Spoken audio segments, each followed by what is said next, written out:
going everyone, Sanjae here, and welcome back to the channel where today I bring to you guys another interesting topic when it comes on to the future of the Boruto manga. Code versus Kawaki, how would this fight affect the story and what is the importance of it? Of course, again, before we even get into it, I hope you guys are having an awesome day. Welcome to the channel if you're new here. Respect for tuning in, returning subscribers, shout out to you guys as well. But as we inch closer and closer to Boruto manga chapter 56, a lot of the things regarding the time skip and future character conflicts need to be taken into consideration. And when it comes on to Kawaki and Code, I feel these are two characters that will definitely clash in some shape or form when it comes on to the future of the series. Now, obviously, as it stands right now, I'm not really presenting this video as a straight up versus match in the sense that who would win, even though I'm obviously leaning towards Code, the side of Code right now in terms of winning. But what importance would such a fight have for the Boruto manga?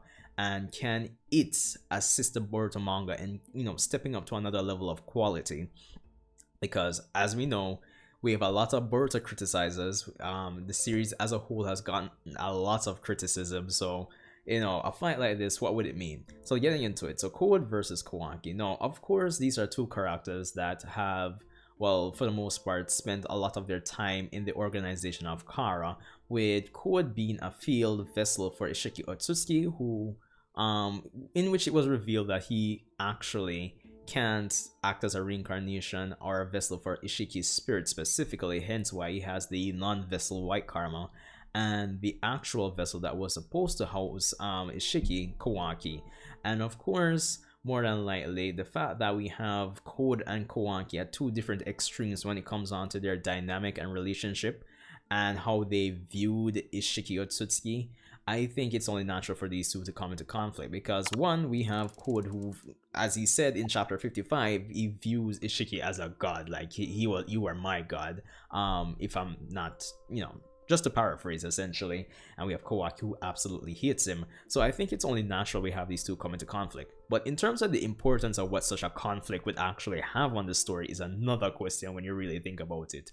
Now, of course, one of the recurring criticisms I hear, and it is a very valid criticism, I will admit, is that when it comes down to antagonists and villains and etc, etc, etc, of when it comes down to Boruto, it is lacking when it comes on to, at least when you compare it to, say, Naruto.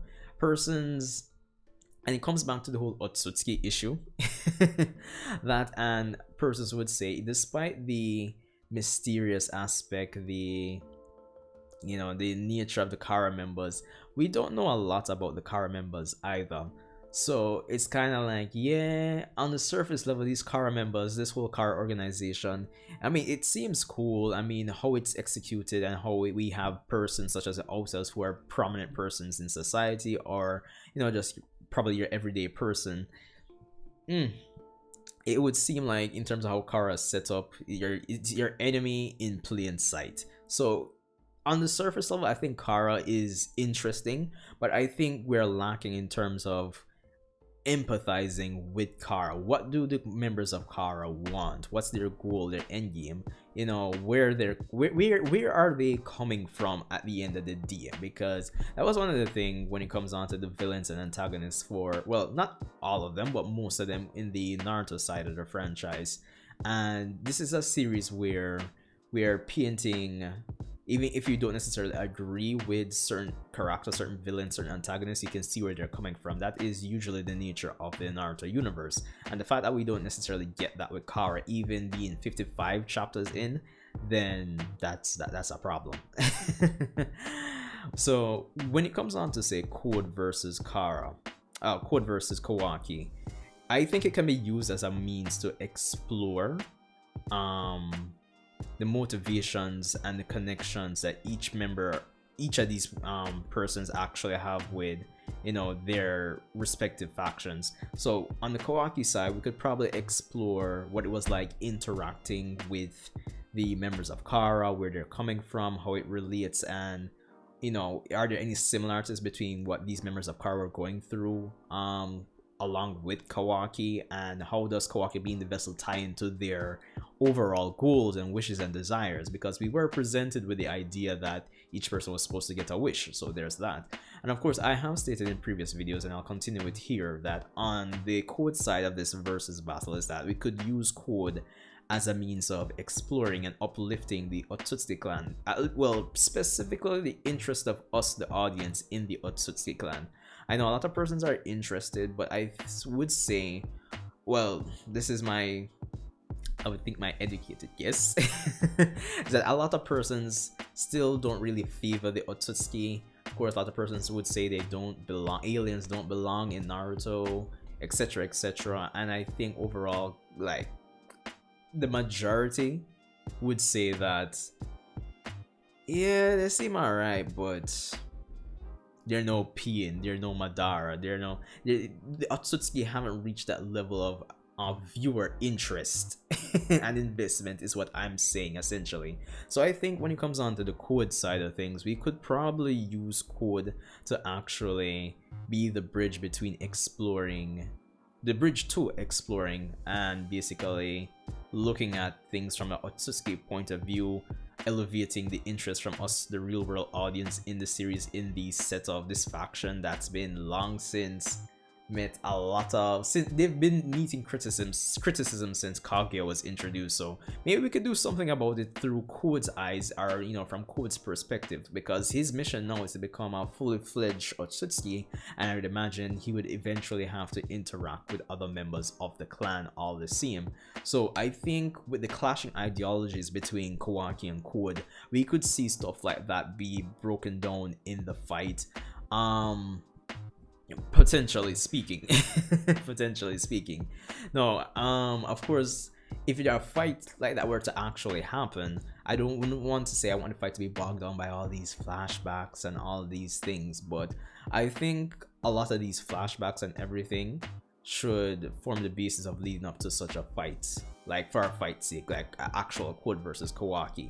But for the most part, I think when it comes on to them clashing, we'll get from the fight a lot of the motivations and what's driving the members of Kara, so us, the audience, can become much more invested in them, and at least start the I would say the chain, or the trend, or the train essentially, for Code to get us more, you know, go on this journey to get us more invested in the Otsutsuki clan as well. And you know, it's funny because every time I talk about, you know, stuff like this, I'm looking at it, I'm saying, yo, maybe Boruto needs to be longer than originally planned, or maybe they can still, you know, cover all they need to potentially cover within the, you know, the quote-unquote planned, you know, at most 30 volumes, or you know, keeping it within 100 volumes between the story of Naruto and Boruto, which would make Boruto 28 volumes, and I believe right now we are going into volume 15. So yeah, but it is what it is. All I'm saying is that Code versus Kawaki, it has potential there to elevate the quality of the story to the next level by elevating the how we as the audience empathize with the members of Kara, and potentially fix the Otsutsuki problem, or at least make them more allow us to tolerate them more, if nothing else. So if Kishimoto does write it like that, then all the better. But let me know what you think about my perspective here on a potential clash of ideologies between Code and Kawaki, both characters who have been on the opposite sides of how they view Isshiki Otsutsuki, and both characters who I would say have some tie to the antagonistic groups in the series, and could probably act as the vehicle to exploring those antagonistic groups who have been met with, you know, probably lukewarm reception. So that's essentially what I'm saying in a nutshell. So yeah, but anyway, thanks for tuning in. If you made it this far, respect for listening to my little ramble here. I hope you guys are having a great day. I'm recording this on like Saturday morning, like 1:13 right now, so I hope you guys end up having a great day. This might go up today, or worst case scenario Monday. So yeah, it is what it is when you guys get this. So yeah, shit, it's not like my mic's giving issues here. But anyway, yeah, respect for tuning in. Thanks for coming this far. Subscribe if you enjoyed anything I had to say. Leave a like, it definitely helps me out and the channel. And I'll see you in the next Boruto discussion.